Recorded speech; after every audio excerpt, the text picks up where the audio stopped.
Hello বন্ধুরা, তো চলে এসেছি আজকে দেখো ঝিঙে পোস্ত নিয়ে। তো আজকে রান্না হচ্ছে ঝিঙে পোস্ত।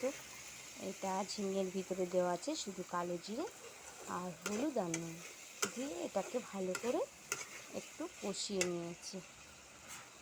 আর এপাশে করছি আমি রুটি। তো দেখো আমি এখানে রুটি বানাচ্ছি। তো আমার রুটি প্রায় হয়ে গেছে। তো আর একটা আছে। আর এটা হলো পোস্ত। পোস্তর সাথে কাঁচা লঙ্কা বাটা দিয়ে দিলাম।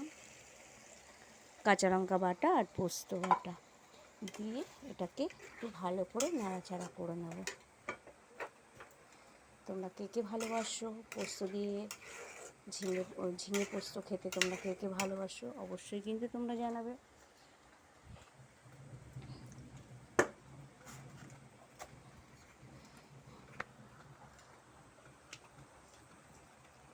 তো দেখো অনেকে ঝিঙে দিয়ে পাঁচমিশালি তরকারিও বানায়, আবার কেউ কেউ ঝিঙে দিয়ে সর্ষে বাটা দিয়ে খায়, আর কেউ কেউ খায় ঝিঙে দিয়ে ডাল দিয়ে। তো আমার সব রকমই ভালো লাগে ঝিঙেটা।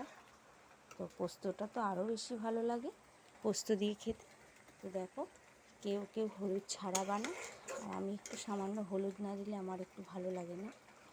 তো চলো একটু দিয়ে দিলাম চিনি, অল্প করে একটু চিনি দিয়ে দিয়েছি, কারণ একটু হালকা মিষ্টি মিষ্টি ঝাল ঝাল নুন লাগবে ঝিঙে পোস্তটা, ওটা খেতে খুবই ভালো লাগে। তো রুটির সাথে আজকে ঝিঙে পোস্ত আর রুটি হচ্ছে।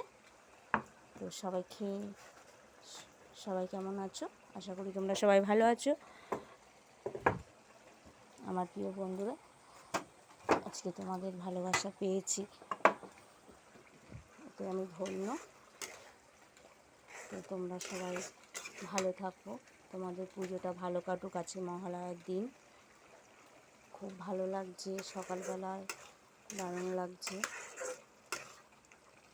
সকাল থেকেই যেন একটা পুজো পুজো ভাব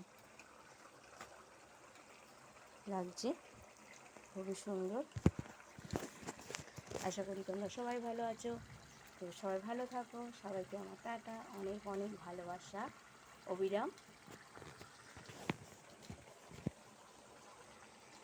তো চলো, প্রায় আমার ঝিঙে পোস্তটা হয়ে গেছে। এইভাবে তোমরা ঝিঙে পোস্ত বানিয়ে খাবে কিন্তু, ঠিক আছে? দেখবে দারুণ লাগে। বেশি কিছু না, খালি তেলের উপরে একটু কালো জিরে দিয়ে দেবে, আর তারপরে আলুটা ভালো করে একটু লাল লাল করে ভেজে নেবে, নিয়ে বানিয়ে নেবে। Tata, by.